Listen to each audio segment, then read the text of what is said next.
It was times like these when I wished I could just run away and never look back. I wanted to scream, but I could only cry internally for all the stress that came from my family. My father and my stepmother always go at each other's necks like a couple of lions fighting over a piece of meat. There's no peace. Sometimes I wish I could crawl into a hole and never come out of it. I desperately pray to God that every day would be at least a little bit better.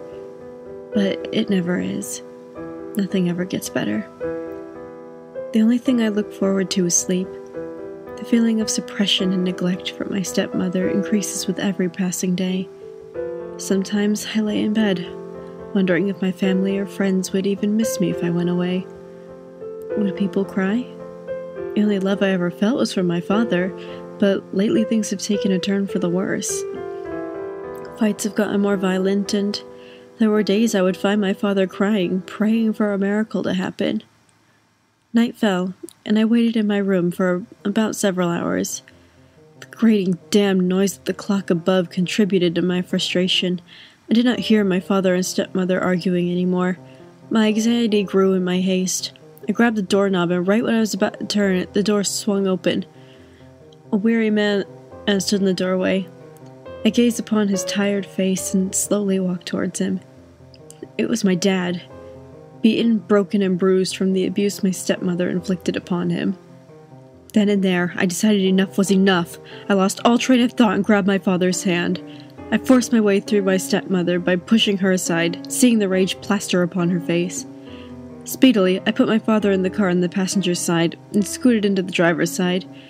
I heard my stepmother's foul words cursing out my name. "Alexa!"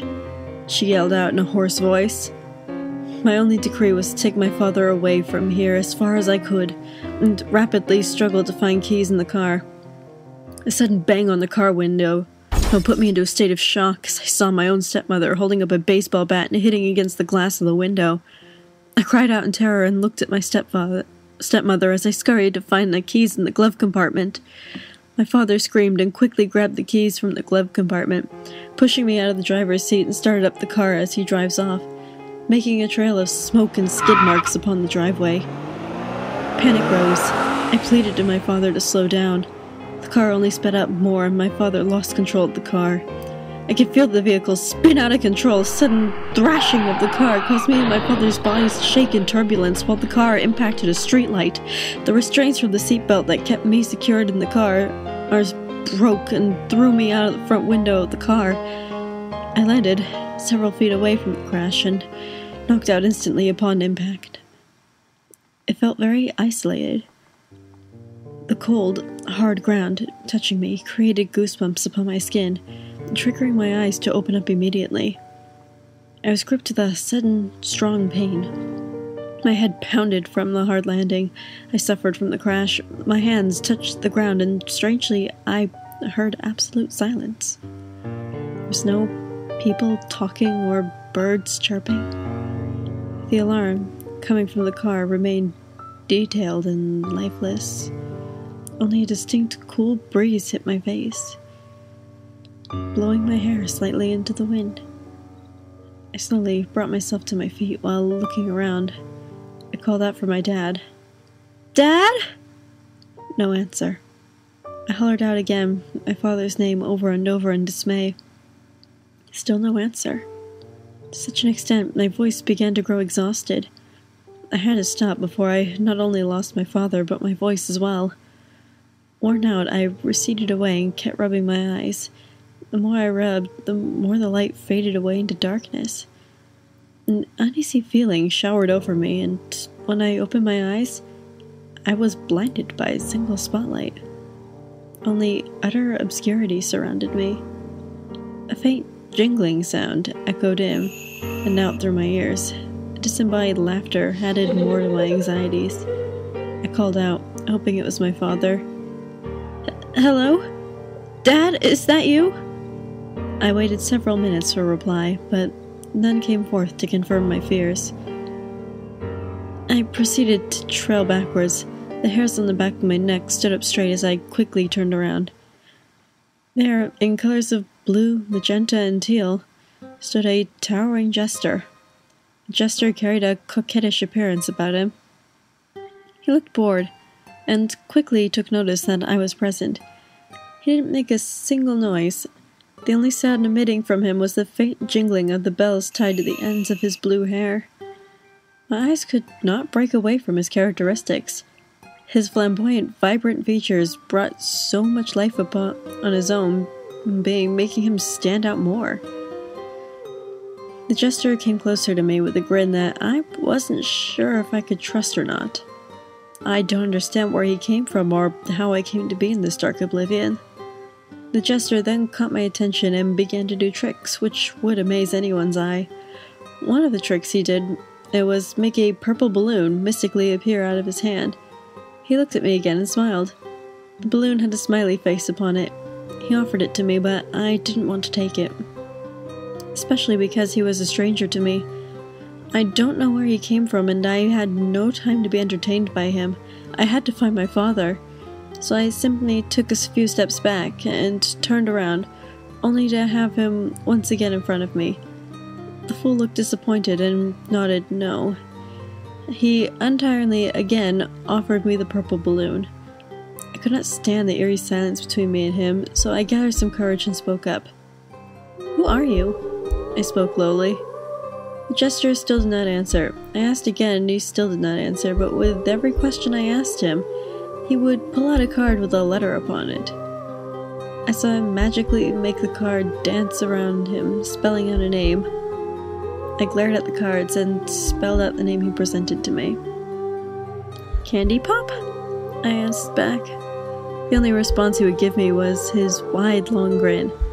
I don't know why, but each time he would smirk, it sent chills down my spine. I somehow felt something was wrong, yet I did not know what.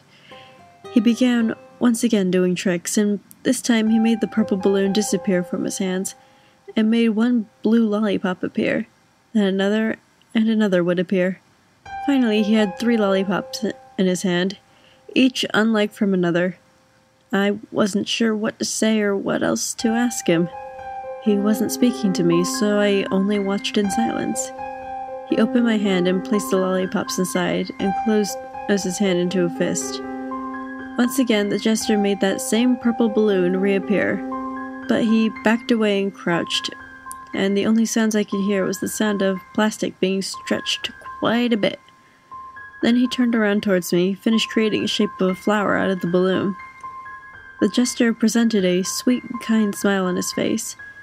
I was not sure why he was persistent for me to take his balloon, but maybe he just wanted to befriend me. So I finally decided to trust him and accepted his balloon. I examined the balloon and gazed up at Candy Pop's expression. It changed from a sweet, kind one to a sinister one. Quickly, I backed away and hugged the balloon tightly. I felt my body begin to elevate off the ground. Higher and higher I went, further into the light. I couldn't stop myself from floating. "What is this?" I whimpered. No matter what I did, I couldn't take my hands off the balloon. I felt that it attached itself to me. The light above me grew brighter and brighter. I could see myself getting closer towards the burning light. I looked back down and noticed his ominous gesture wave goodbye to me. I looked at him closer, focusing my gaze on his shadow that did not match his own figure. The shadow, cast upon the floor, projected devilish horns and a tail. In that precise moment when I tried to look back at the jester, his face was distorted and I could hear multiple whispers surrounded me. In that instant, I felt my head spinning. I closed my eyes tightly, wishing that whatever I was dreaming to be over. The bright lights burned brighter, until I heard my father's faint voice. "Alexa! Alexa, wake up! Alexa!" My father was calling out to me. I felt so cold, as if I had been dead. I was frightened. I embraced myself so hard, not realizing I popped the balloon.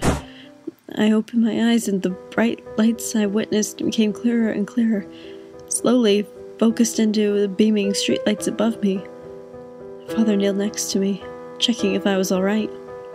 Almost immediately, I embraced him with a hug, crying excessively, ignoring the pain. He was staring down at me with a concerned face. Next thing I knew, I was taken to the hospital. My dad was kind enough to carry me, though through the entire road. He was exhausted, but he walked all the way, just to make sure I was taken to get my own wounds attended to. Deep down, I was glad I was far from my stepmother, and extremely happy I survived along with my father. 3 months have passed since the car crash, but still I could not shake the feeling something was still wrong. I simply shrugged off these thoughts and took a deep sigh. I watched out the window. It was raining, just like the day me and father left my stepmother. The doctor then startled me by opening the door. I figured he was probably here to check on my progress. I turned towards him and saw his back is facing me. Once the doctor turned towards me, I noticed he was holding something in his hand, and he quietly spoke to me. "You popped the last balloon I gave you. But don't worry, Alexa. I got you a new one."